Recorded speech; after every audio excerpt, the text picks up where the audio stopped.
আমার নিজের প্রতিষ্ঠানে নিজের মাথা ঘামানো টাকা দিয়ে মানুষের পাশে থাকতে চাই। সুপ্রিয় ভিউয়ার্স, আপনাদের অনেক নাটকীয়তা দেখানোর বাকি আছে। সৃষ্টিকর্তা আল্লাহ রাব্বুল আলামিন যদি চায় সেই নাটকীয়তা দেখাবো, কারণ আমি প্রতিষ্ঠানগুলো করেইছি নাটকীয়তা করার জন্য। মানুষ যা করেনি, মানুষ যা করতে পারেনি, ঠিক তেমন কিছু ভালো কাজ করার জন্য আমি প্রতিষ্ঠানগুলো করেছি। সেগুলো আপনারা আমার ফেসবুক পেজ, ইউটিউব চ্যানেলটি ফলো করে পাশে থাকবেন, আমার কথাগুলো শুনবেন, দেখবেন কেমন ধারালো কথা আর কী জন্য এই প্রতিষ্ঠানগুলো করেছি। যখন আমাদের পকেটে এই ছোট ফোনও ছিল না, আজ থেকে 30 বছর আগে এই ফোনটাও ছিল না, এই বাটন ফোনটাও ছিল না, তখন আমার এই প্রতিষ্ঠানগুলো সাজানো, এই decoration, Aziz decorator, Arif electric, Rifat hardware, এই যে ছেলেপেলেগুলো দেখছেন, এটা আমার দোকানেরই। আমি এদেরকে কাজের লোক বলি না, এদেরকে কর্মচারী বলি না। এরা একদিন আমার এই চেয়ারে বসবে। এরা, আমি নেটওয়ার্ক হিসেবে কাজ করতে চাই। আমি নেটওয়ার্কের মতো যে অফিসেই থাকি, যেখানেই কেন না থাকি, আমার স্বপ্ন শত শত লোক, হাজার হাজার লোক আমার প্রতিষ্ঠানে কাজ করবে, সেই স্বপ্নের থেকে এখানে আসা। কিন্তু একজন কামলা, যেহেতু আমি কাম করেছি, ধান কেটেছি, ধান লাগিয়েছি, বিষকে কেটেছি, দিনভাও কাজ করেছি, আমি কামলার থেকে এখানে আসা। অনেক এনজিও প্রতিষ্ঠান, অনেক সুইদে পার্টি আমার থেকে লক্ষ লক্ষ কোটি টাকা আমার কাছ থেকে খেয়ে নিয়েছে। এটা আমার ব্যর্থতা। কেননা আমি 2 টাকার কামলা হয়ে কেন এই লক্ষ লক্ষ টাকার, কোটি টাকার দোকান সাজানোর স্বপ্ন দেখলাম? কিন্তু না, এটাই তো একটা গুড পয়েন্ট, এটাই তো একটা ভালো পয়েন্ট। আপনি ঘুমিয়ে থেকে স্বপ্ন দেখলে চলবে না, জেগে থেকে স্বপ্ন দেখতে হবে, সেই স্বপ্নকে বাস্তবায়ন করতে হবে। আমি এই ছেলেপেলেদের একটা জিনিস বোঝানোর জন্য আমি এই আয়োজনটা করেছি। আমি এই 20-30 বছর আমি কোনো নাটকীয়তা দেখাইনি, এখন প্রতিদিন আপনারা নাটকীয়তা দেখবেন। সেই নাটকের থেকে যারা নাটকীয়তা দেখবেন তারা কিছু পাবেন। আপনারা যাদের ক্যাশ নেই, তারাও যদি দোকান করতে চান কিংবা যে কোনো প্রতিষ্ঠান করে সামনের দিকে এগিয়ে যেতে চান, আমি তাদেরকে সার্বিক সহযোগিতা করব। বুদ্ধি দিয়ে হোক, ভালোবাসা দিয়ে হোক, আর টাকা দিয়ে হোক, আর যে কোনো অল্প ক্যাশে একটা ব্যবসা করে হোক। আর যারা ধনাত্ম ব্যক্তি, লক্ষ লক্ষ কোটি টাকার ব্যবসা করবেন, তাদেরকে আমি বুদ্ধিতে পাশে থাকবো। সেটুকু উপর আল্লাহর দয়া সৃষ্টি করে আমাকে সে মন মানসিকতা দিয়েছে। আমি এদের কাছে আজ কী কথা নিয়ে হাজির হয়েছি, কী কথা বলবো? এটা আমার হলো ম্যানেজার, আমার ভাগিনা। মোটামুটি আমি 10-15-20 বছর এই দোকানে ছিলাম, একই সাথে ছিলাম। আমি দেখলাম যখন হেভিট হয়ে গেছে, আমি না থাকলেও চলবে। আমি তো আর এই একটা মাইক সেটের, একটা বক্সের টেনশন আমি আর করতে পারবো না। আমি 100 গ্রাম লোহার টেনশন করতে পারবো না হার্ডওয়ারে বসে থেকে। আমি ইলেকট্রিকে বসে থেকে একটা হোল্ডারের টেনশন করতে পারবো না। আমি এখন নেটওয়ার্ক হিসেবে কাজ করব, লক্ষ লক্ষ টাকার, কোটি টাকার কাজ হবে আমি এখানে ফাঁকে বসে থাকলেও। যেমন দেখেন, আমার একটা সেলাই কারখানা আছে, 10-20টা মহিলা কাজ করে, সেখানে এখন লক্ষ লক্ষ টাকার মাল আমার এখানে ওখানে যাচ্ছে। আপনাদের ভিডিওগুলো দেখছেন, এটা কোনো একদিনে সম্ভব হয়নি। আমি এদেরকে একটু বোঝাতে চাচ্ছি এই যে মানুষের কাছ থেকে মূল্যায়ন যদি না নিতে পারো, তাহলে মূল্যায়ন কখনো আসবে না। মানুষের কাছে সবসময় হাত পাতার অভ্যাস থাকবে, মানুষের কাছে হাওলাত বরাত চাবে। এনজিও প্রতিষ্ঠানগুলোতে যা লোন নেবে, 5 লাখ টাকা নিলে তাকে 7 লাখ টাকা দিতে হবে, এই যে একটা অভ্যাস, এই অভ্যাস থেকে আমার বের হয়ে আসতে হবে। কেমন করে? মানুষের কাছে তোমরা ভাড়ার মূল্যায়ন বাড়াও। আজ দেখো, তোমরা যখন জালসা মারতে যাও, একটা জায়গায় জালসা মারতে গেলে সেখানে বক্তা এসে 70,000 টাকা, 80,000, 1 লাখ, 50,000, 30,000 টাকা আধ ঘন্টা 1 ঘন্টার মধ্যে নিয়ে যাচ্ছে। কিন্তু তোমরা 2-4 দিনের, 5 দিন, 10 দিন ভরে একটা ডেকোরেশন, লক্ষ লক্ষ টাকার ডেকোরেশন কাজ করে, সেখানে তোমাদের মূল্যায়ন নেই, সেখানে লাভ নেই। সেখানে সেই প্রতিষ্ঠানগুলো, সেই মাদ্রাসা, সেই মসজিদ ফকিরনি না, মসজিদ অভাবী না, সেই প্রতিষ্ঠানের লোক মন মানসিকতা অভাবী হতে পারে। তোমাদের অনেক সময় বলছে আমরা টাকা দিতে পারবো না, আমাদের ফ্রি বা মাংনা মেরে দাও, কিংবা খরচের পয়সা দেবনি মেরে দাও, কিংবা ভাড়া মারার পরে হয়তো বলছে যে 10,000 টাকা কম নিয়ে যেতে হবে। তোমরা অনেক রিকোয়েস্ট করছো, আমাদের লজ যাচ্ছে, আমাদের কামলা, তবুও মানছে না। তাহলে এই প্রতিষ্ঠানে তোমরা কাম করো কী করে? দেখো, একটা বক্তাকে দাওয়াত দিয়ে নিয়ে এসে তাদের জন্য 5-10 রকমের ফল থাকে, গরুর মাংস থাকে, কবুতরের মাংস থাকে। আমি দেখেছি, আমি নিজেও অপারেটারি করেছি, আমি নিজেও ডেকোরেশনের কাম করেছি। অনেক সময় দেখেছি যে আমরা টুলটুল করে তাকিয়ে থেকেছি বাইরে, বক্তাদের স্পেশাল রুমে নিয়ে, এসি রুমে নিয়ে, ফ্যানের রুমে নিয়ে অনেক খাবার দাবার দিয়েছে, কিন্তু আমাদের সেই যে জালসার, সেই খিচুড়ি আমাদের দিয়েছে। তাই এখান থেকে বেরিয়ে আসতে হবে, মানুষের কাছ থেকে মর্যাদা হাসিল করে নিতে হবে।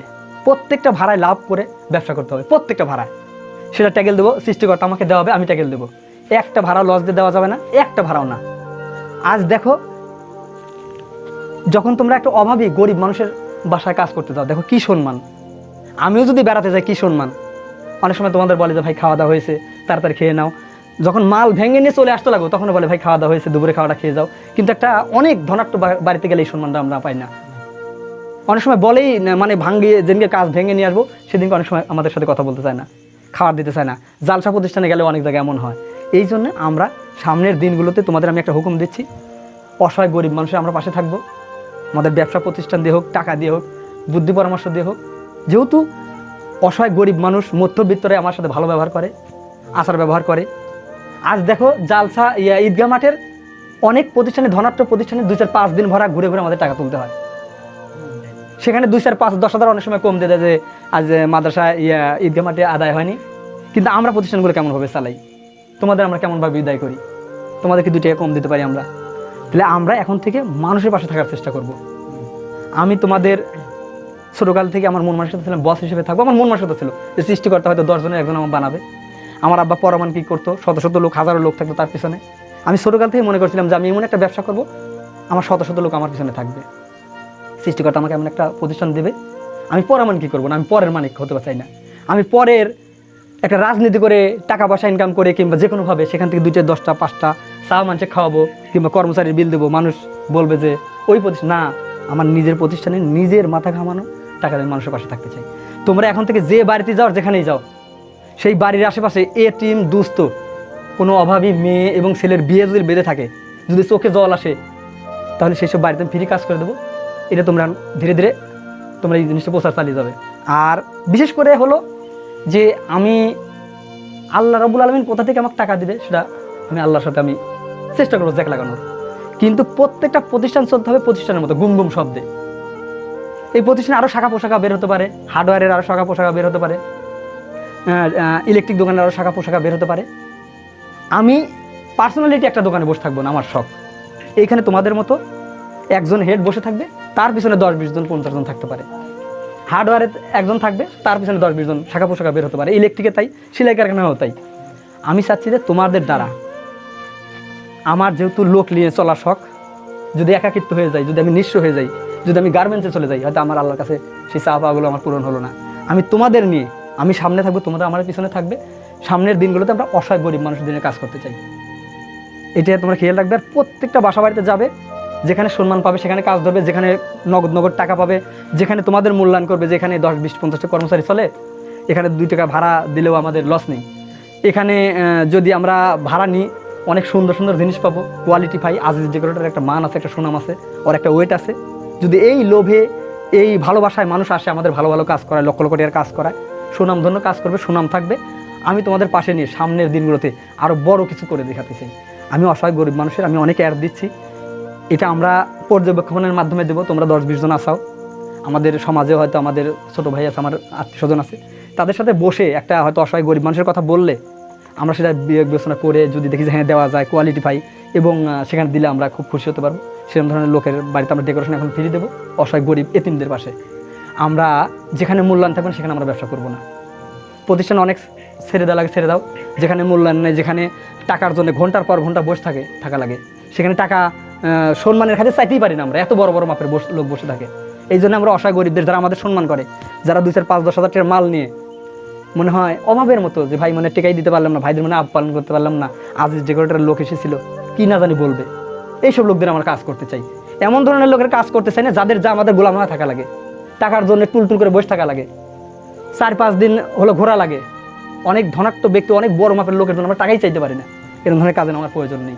সামনের দিনগুলোতে প্রত্যেকটা ব্যবসায় লাভ থাকতে হবে, প্রত্যেকটা খরিদ্দার আমাদের সম্মান করতে হবে, এমন ধরনের ভাড়া তোমরা ধরবে। আর বিশেষ করে যে কথা বলার জন্য, এখন প্রত্যেক দিন আমাদের কন্টেন্ট হবে সুপ্রিয় ভার্স। আমাদের ভিডিওগুলো যদি দেখেন অবশ্যই আপনারা মজা পাবেন, অবশ্যই শিক্ষণীয় কিছু পাবেন। আমি যে 20-30 বছরে যে ভুলগুলো করেছি, লক্ষ লক্ষ টাকা, কোটি টাকা মানুষের কাছে হাতছাড়া হয়ে গেছে এনজিও প্রতিষ্ঠানগুলোতে। এই প্রতিষ্ঠানগুলো টিকে রাখতে গিয়ে 2-4টে প্রতিষ্ঠান, আজ হয়তো 10-20-50 জন লোক আমাদের প্রতিষ্ঠানে কাজ করে। আপনাদের দোয়া এবং ভালোবাসা থাকলে অনেক লোকের কাজের কর্মসংস্থানের ব্যবস্থা করে দিতে পারবো। শুধু আমার দোকানে নয়, আমাকে যারা ভালোবাসবেন, আমরা প্রত্যেকটা বাজারে বাজারে আপনাদের একটা করে ব্যবসা খাড়া করে দেবো, সেলাই কারখানা হোক, যেটা হোক, আমাদের যেটা ভালো লাগে। আর অবশ্যই ডেকোরেশনের ব্যবসাটা আমরা যাইতে দেবো না, কারণ কোটি টাকা লাগে, অনেক টাকা, কোটি টাকা লাগে। আর এখানে সেই মানটা আর নেই আগের মতো। এই জন্য আপনারা ডেকোরেশনের ব্যবসা যাবেন না। আদার্স আমরা বুদ্ধি দিয়ে, ইলেকট্রিক হোক, সেলাই কারখানা হোক, প্রত্যেকটা বাজারে বুদ্ধি দিয়ে করে দেবো। আপনারা অবশ্যই আমার ভিডিওগুলো বেশি বেশি শেয়ার করে দেবেন। আর আমি অসহায় এতিমদের পাশে এখন দাঁড়াতে চাচ্ছি ডেকোরেটর নিয়ে। আপনারা অবশ্যই ভিডিওগুলো দেখা মাত্রই শেয়ার করে দেবেন, আর আমার কন্টেন্টগুলো আপনারা প্রতিনিয়ত দেখবেন। ধন্যবাদ সকলকে।